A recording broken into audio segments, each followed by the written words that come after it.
Hi, we're Nick and Tyler, and we live in a van.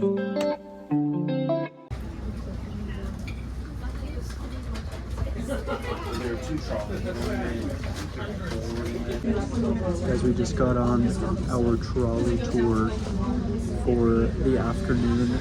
It's going to take us to a couple different sites in the city and then along the waterfront of historic Salem. Yeah, it's technically a hop on and off, but it's like 2:40 right now, so we're probably just gonna stay on for the full hour, kind of get the whole experience, and then we'll wander around to anything else that we want to see after. Probably food. Tyler is hungry. The first house I want to point out is actually this one right here, number 39. This is a great example of the federal style of architecture. You'll see the facade is completely symmetrical and it's 3 stories tall. And if you look at the windows, you'll notice they're actually smaller on the 3rd story. For those of you on Mario's side, you can usually see it on one of these 3 houses here. I think the brick one maybe. And this is actually all hallmarks of that federal style of architecture.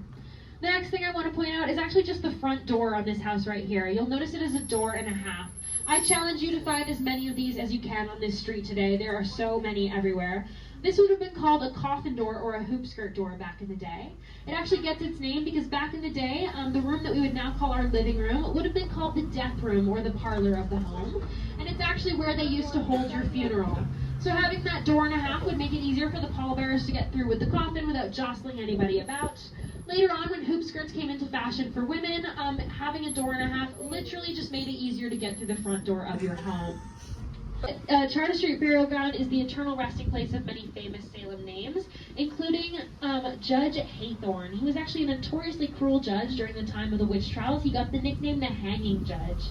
And he was actually the great-grandfather of famous American writer Nathaniel Hawthorne, who, when he decided he wanted to become a famous writer, had to change his name from Haythorne to Hawthorne because his family's legacy was so bad. Of the 1797 East Indiaman ship. The East Indiaman actually made 15 trips around the world before it was captured by the British in the War of 1812. The replica was created in 1997, 200 years after the original, and it's actually maintained by a group of volunteers here in Salem. But they didn't think a little Salem would do much damage. For that reason, pretty much all international trade during that period of time had to come through Salem. This meant that the taxes alone on the goods coming through the city would have been about $1 billion a year in today's money.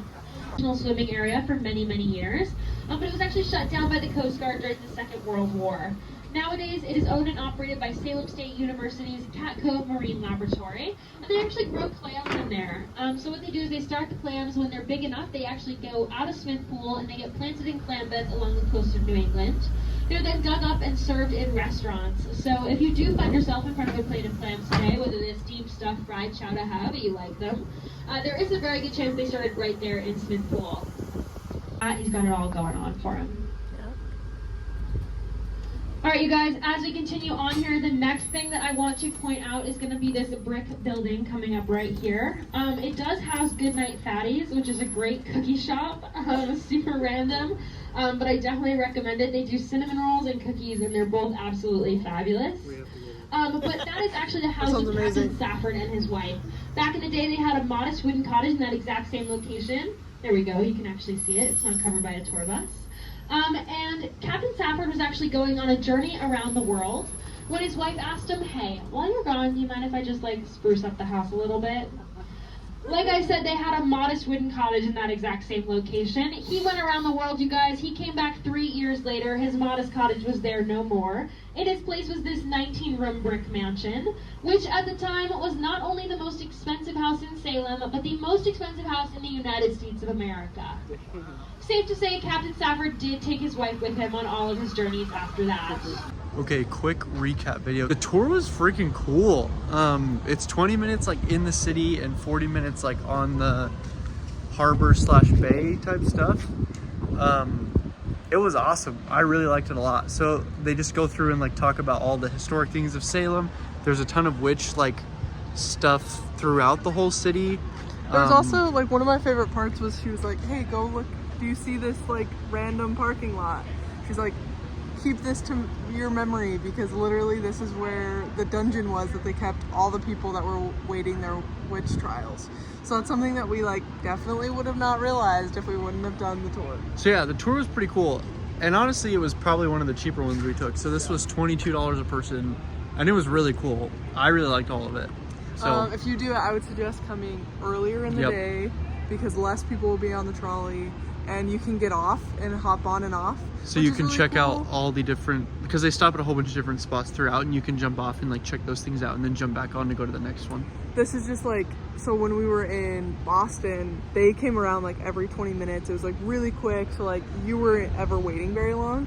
And this one, there's basically only one trolley, and so every hour you basically have to wait for them to show back up. And so if you start early in the morning, you're more likely to see a lot more things, or you at least go in the morning, do the 1 hour thing, hop off, know where you want to go for the day. But I loved it. I can't imagine Super cool.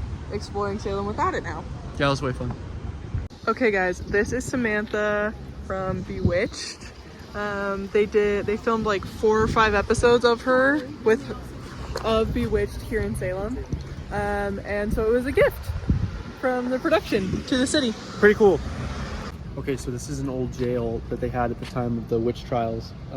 Fun story, on the other side of the jail is actually where the van is parked, but on the other side there's no walls. Or, sorry, there's walls. There's no windows. My brain's going a little bit too slow. There's no windows, and the story was that the jailer told Harry Houdini that it is inescapable, and Houdini said, bet. And then they took all his clothes off, put him in a straitjacket, locked him up in his cell, and by the time the jail master got to his office, Houdini was fully dressed with another inmate handcuffed to him before he came back to his office. So in other words, it was escapable. And there is now a little thingy right there that says Houdini Way.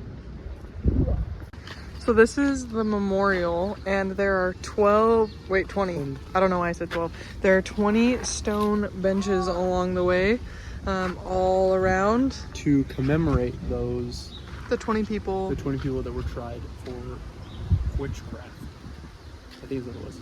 Yes, and they died. During the witch As he trials. said, very smileyly. They were hanged. All except one. And that man was pressed to death. Tell them why. Because he said, add more weight. That's not why.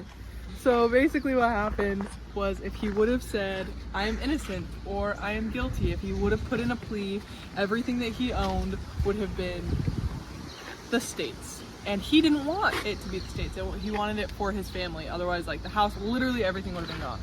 So they were like, we have a genius idea on how to make this man talk. They put a board on top of him and just started adding rocks as weight. And the last thing that he said was, add more weight. And then he died. But also, it is good to know, he had 3 wives. His 3rd wife, he had just testified that she was a witch like a few weeks earlier. And it was his 3rd. He was 81, she was 18. So we don't really like the dude. Boo. Guys, look how cool this graveyard is. It's like we really are in Hocus Pocus. What a vibe.